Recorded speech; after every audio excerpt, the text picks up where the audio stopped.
the Global Energy Leaders Podcast, Conference Edition.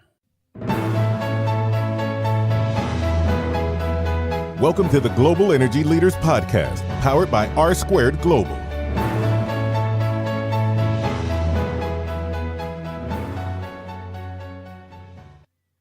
Welcome to another edition of the Global Energy Leaders Podcast. As always, I'm your host, Ryan Ray, and today we have another conference edition. We haven't done one in a while, but we're bringing it back today. And today we have on Greg Riedl, who is the NAPE Operators Committee Chairman, and he comes on to talk about NAPE Summer, which is August 16th and 17th. We will link to all this information at globalenergymedia.com/NAPE, where you can find it all. So not our normal way to link to it, but it will be in the show notes. You can find it at globalenergymedia.com/NAPE. And without further ado, here is my conversation with Greg. Well, Greg, it's good to have someone on again to represent NAPE. How are you doing today? I'm doing fine. Thank you for having me. Okay, so NAPE Summer Edition, which is August 16th through 17th. Let's talk to the people. Why should they attend? What's going to be going on at this event?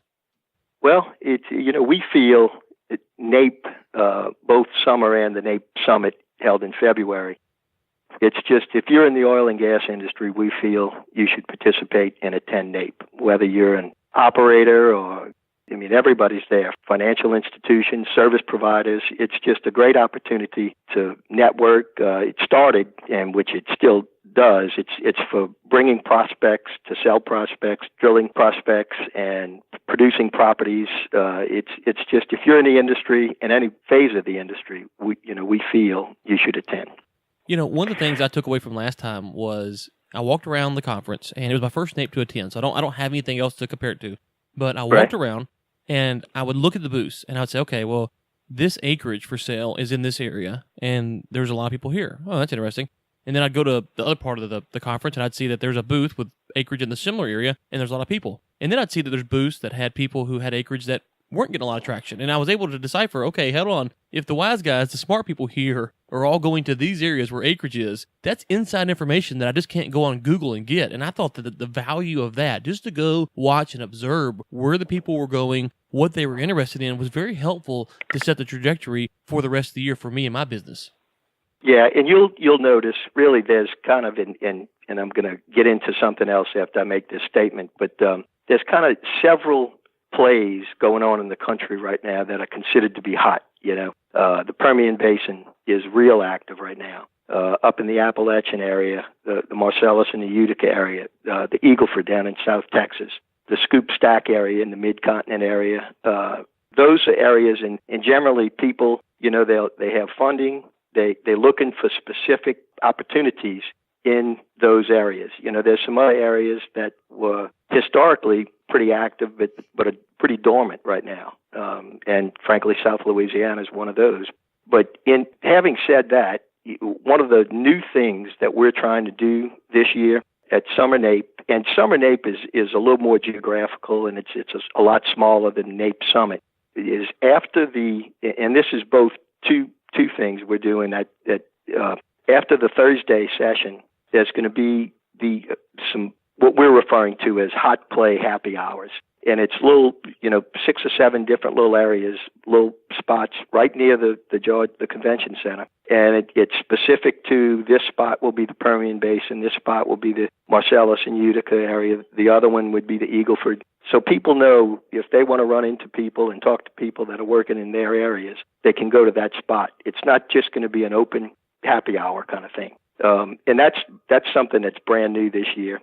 And then in addition to that, at the business conference, the seating is going to be arranged kind of in a geographical area, the business conference leading up to the luncheon. So that's, you can see what, having attended and seeing active areas, that's what you're looking at. No, absolutely. Well, I want to touch on two things there. First off, we're talking about August 16th and 17th in Houston, Texas, at the George R. Brown Convention Center is where the NAPE Summer will be held at. And you can find more information at globalenergymedia.com/NAPE, where we put up our information that we had from last time, and we'll put up this interview. And, of course, we'll link to napeexpo.com, where you can sign up and find out. So I want to go back to the happy hour. So just for the listeners who tune in, they're going, okay, there's an event after the official conference ends on the 17th in Houston, Texas, right next to the George R. Brown Convention Center. Is that part of my ticket, or do I need to purchase something separate for that? That's part of your ticket. Bring your badge and you're in. Okay, great. Now, and that's important to remember, too. the badge gets you everywhere. Yeah, that's you. You have to have it to get in. You have to have it to attend all the different functions.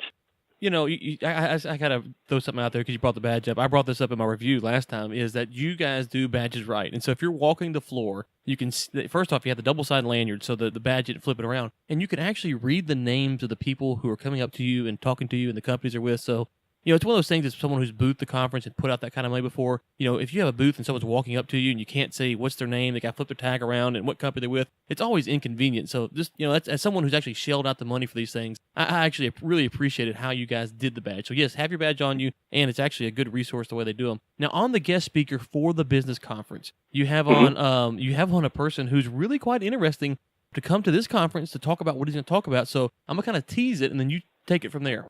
Okay. Well, the speakers we have for the conference, starting in the morning, Chevron, Bruce Niemeyer, with the Vice President of Chevron North America, is going to talk about basically the opportunities in the Permian Basin. And you're going to hear a lot about the Permian Basin right now because that's probably the most active area in the country. And then Alan Townsend, who's the President and CEO of Rose Hill Resources, is going to talk about basically starting his company as a pure Delaware Basin public company, which would probably be pretty interesting. And that's in and around the vicinity of the Permian Basin. And then the Wood Mackenzie guys are going to do, there's a couple of guys with their group, Robert Clark and R.T. Dukes, are going to basically talk about current activity, investment opportunities, and price outlook in the United States. And then finally, Steve Gorham with the Climate Science Coalition of America is going to talk about the upheaval, this is the title of his talk, the upheaval in energy and climate regulation. And that'll be interesting to hear his talk. But that we feel we got a pretty good slate, and that starts in the morning on August 16th and goes through lunch, ends at 1 o'clock, at which time the floor opens and you're free to go start viewing the booths. Yeah, and the last one that you mentioned there was exactly the one I want to point out. We've had on episode 18 of the Global Energy Leaders podcast, we had on Alex Epstein to talk about climate change and some of those issues. And it's one of those things, I think, that big oil, little oil, wherever you're at in oil, energy in general, we've got to get out people who are, you know, pro-energy, pro-oil, and they're saying, okay, hey, here are the facts as we understand them today, because if we get plenty of backlash from the folks who are saying shut down big oil, so as someone who's in the energy business, I want to hear both sides of the argument, so I'm excited to hear this presentation. It's someone that we probably need to get on the show. You and me both, yeah. Right, I'm looking forward to listening to him. Yeah, so we're going to link to his website. Again, we'll put that, Steve Gorham's website, on the globalenergymedia.com/NAPE, so for the listeners can go check him out, because I'm sure, and a guy like him doing a little research on him, he's probably not going to be too shy if you see him around the conference to take a few questions. He looks like he's a little bit outspoken and ready to tackle what might be there. So if you go, you know what, I'm not really sure I buy this, he looks like he's just the right guy to answer those types of questions. Well, that's good to hear. I haven't met him, but I'm looking forward to it. Yeah, no, absolutely. Okay, so let's wrap it up here shortly. So we've got the business conference, which is obviously you've listed out a star-studded event there. It's going to talk about a lot of things. And, you know, I think right now with the market, with what's going on, we saw this week, this is being recorded on July 27th, the EIA and the API reported huge draws in the oil inventory supply. But on the flip side, you're seeing second quarter reports that are coming out and saying, we're cutting spending. We're not really sure what's going to happen with the drilling program. So I can't think of a better time than right now to go to an event where people in the industry will be there talking about what they're seeing for their companies going through August all the way through December. Because as you know, drilling programs and what's going to happen this time of year, some companies can, if they're not positioned correctly, and that's for me as someone trying to get out there, put people on the ground, put people to work. I want to know, where do my people need to go? What companies can I be targeting? What areas can I be targeting? It seems like right now, with some of the uncertainty in the market, this might be the prime event at the prime time to finish out 2017. Well, we certainly feel that way. We definitely do. Well, okay, so we're going to link to all the stuff, and you will be there, obviously, so people will be able to find you. Will you be at a booth, or where will you be? Just walking around? Oh no, I'll be walking around.